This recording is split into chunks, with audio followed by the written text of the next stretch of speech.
عزت کا باعث اور سبب ہے، ہمیں رزق حرام کی طرف نہیں جانا چاہیے۔ آخری عرض یہ ہے، ہر دوسرے دن صرف 2 قسم کے لوگ ہمارے پاس فتوے کے لیے آتے ہیں۔ ایک تو وہ لوگ آتے ہیں جو جذبات کے اندر، غصے کے اندر، بے وقوفی کے اندر ایک ہی مرتبہ اپنی بیویوں کو طلاق دے دیتے ہیں اور پریشان ہوتے ہیں۔ دوسرے مسالک کے لوگ انہیں جو رستہ بتاتے ہیں وہ انتہائی بغیرتی کا رستہ ہے، لیکن اللہ اور اس کے رسول بغیرتی کے رستے پہ نہیں چلاتے، اس لیے لوگ ہمارے پاس اس کے فتوے کے لیے آتے ہیں۔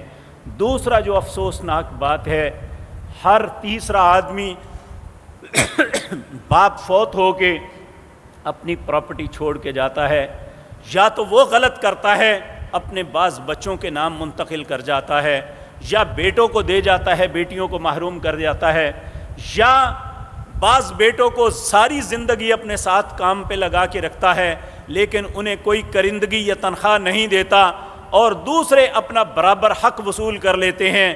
یہ ساری کی ساری ایک زیادتی کی گیم جو ہر گھر میں چل رہی ہے۔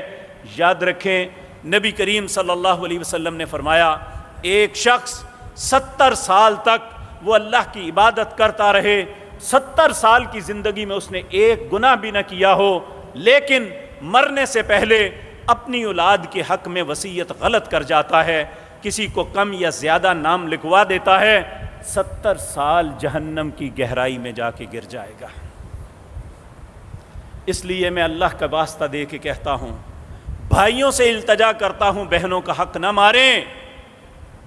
ان کی التجائیں اللہ کی بارگاہ میں پہنچتی ہیں جب وہ رات کو رو رو کے کہتی ہیں، اے اللہ ہمارے باپ کا حق تھا جو مجھے اس نے دینا تھا، یا اللہ تو نے میرے لیے مقرر کیا تھا، میرا بھائی نہیں دے رہا۔ نبی کریم صلی اللہ علیہ وسلم نے فرمایا، اتقی دعوت المظلوم، مظلوم کی بد دعا سے بچو، کیونکہ مظلوم کافر بھی ہوگا تو اللہ اور اس کے درمیان کوئی پردہ نہیں۔ جب مظلوم بد دعا کرتا ہے تو اللہ اور اس کے درمیان کوئی حجاب نہیں، اللہ کی بارگاہ میں پہنچتی ہے۔ پھر اللہ اپنی عزت و جلال کی قسم کھا کے کہتی ہیں کہ مجھے اپنی عزت و جلال کی قسم ہے، میں تیری مدد ضرور کروں گا، چاہے کچھ مدت کے بعد جا کے کروں۔ اس لیے میرے عزیز بھائیوں، رزق کے معاملے میں جو غیر محتاط انداز ہمارا چل رہا ہے، یہ ہمارے حق میں بالکل درست نہیں ہے۔ وہ کہنے والا ہے یا سننے والے، اللہ ہم سب کے نصیب میں رزق حلال کر دے، اللہ رزق حرام سے ہمیں محفوظ فرما دے، ہماری زندگی کی عزت اور ہماری آخرت کی بقا، ہماری عبادات کی قبولیت کا دروازہ رزق حلال میں ہے۔ پیارے نبی جناب محمد الرسول اللہ صلی اللہ علیہ وسلم نے فرمایا، بہت زیادہ نمازیں پڑھنے، بہت زیادہ حج کرنے، بہت زیادہ عمرے کرنے سے انسان عابد نہیں، آپ نے فرمایا حرام سے بچ جا، سب سے بڑا عابد ہو جائے گا۔